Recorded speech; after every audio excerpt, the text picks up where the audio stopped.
our weekly live broadcast with writers from the Denton Record-Chronicle, powered in part by the Denton Record-Chronicle and Classic of Denton.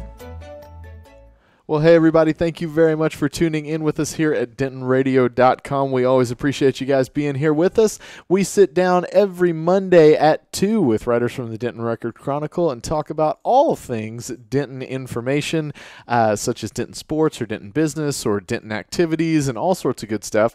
Today, we are sitting down with the man himself, Mr. Brett Vito of the Denton Record-Chronicle, to talk about all things Denton sports. Brett, what we got going on? Well, we're getting into that dead time of the summer here where there's not a lot going on. But interestingly enough, you know, even though everything has kind of wrapped up for the year, there was a little bit that went on over the last couple of weeks that is of interest to, you know, people around town that we wanted to get to today. And probably the biggest news that's come down since I was last here is North Texas has its new softball coach.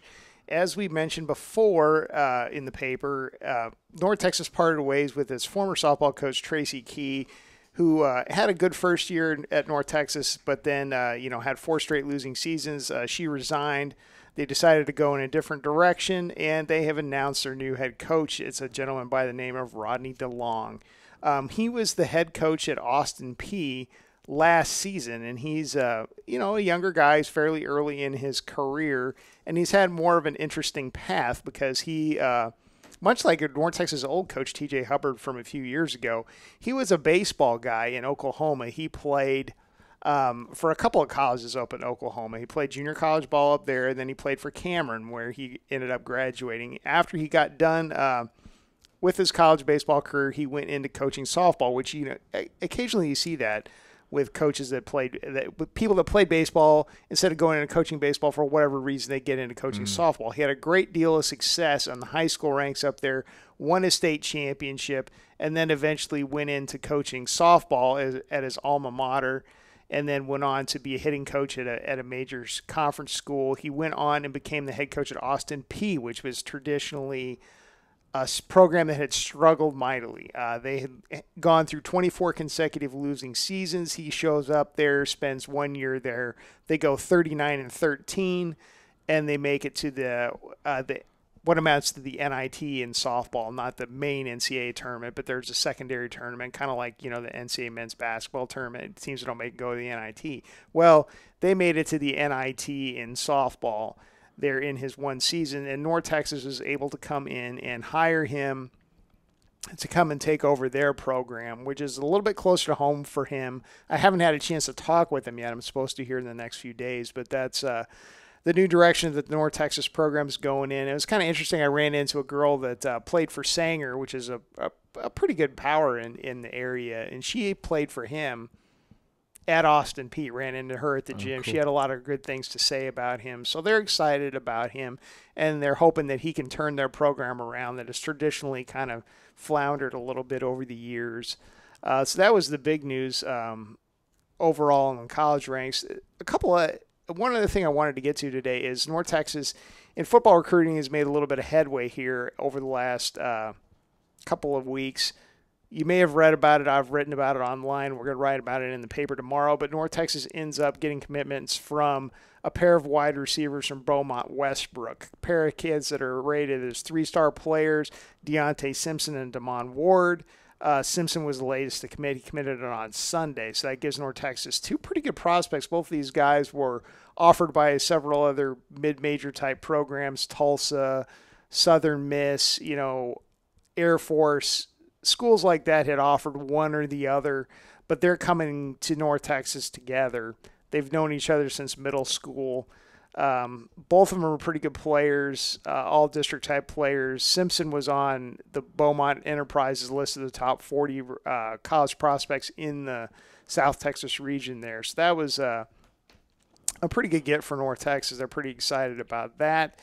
From the high school ranks, a guy that we've talked about a lot in the past, Davion Harmon, plays for Guyer, one of the best players in the state in terms of high school players and really nationally, because Davion was named a finalist for the United States under-17 World Cup team. So these are national teams that are fairly prestigious to be a member of, to play for. It's a good sign for the future of the people who participate. It's a good sign for their future college careers.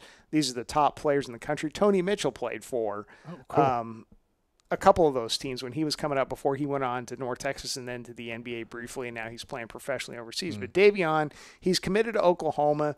He made the cut to about 17. They're looking at about 17, 18 players, I think. He made that initial cut. They're going to cut it down to a 12-man team that they're going to take to Argentina. He played for the under-16 team last year. So he's one of the best players in the country for his age from right here in town. And he made the cut down to the second.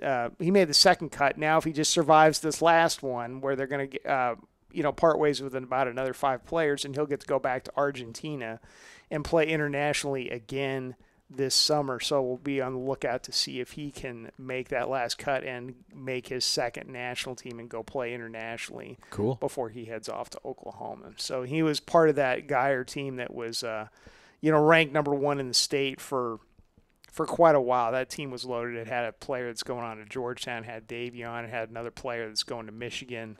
Just a really loaded team. But he was one of the top level guys on there. And it looks like he may be heading to play some international ball again this summer. Super cool. Awesome. Well, guys, that is your update on all things Denton sports. If you would like to follow up on any and all that information, you can do so at DentonRC.com. Also, you can pick yourself up a copy of the Denton Record-Chronicle. We've got it here. We've got it at most places around town. Make sure you get yourself a copy and stay up to date on all things Denton sports. Brett, we got anything else to cover before we wrap up? No, I think that's about covers it for what's going on at the moment. But always follow up with us in the paper. There's always something interesting that's going on in town. So sounds good. Thanks very much for tuning in, everybody. We always appreciate it. Stay tuned to Denton Record-Chronicle as well as DentonRadio.com.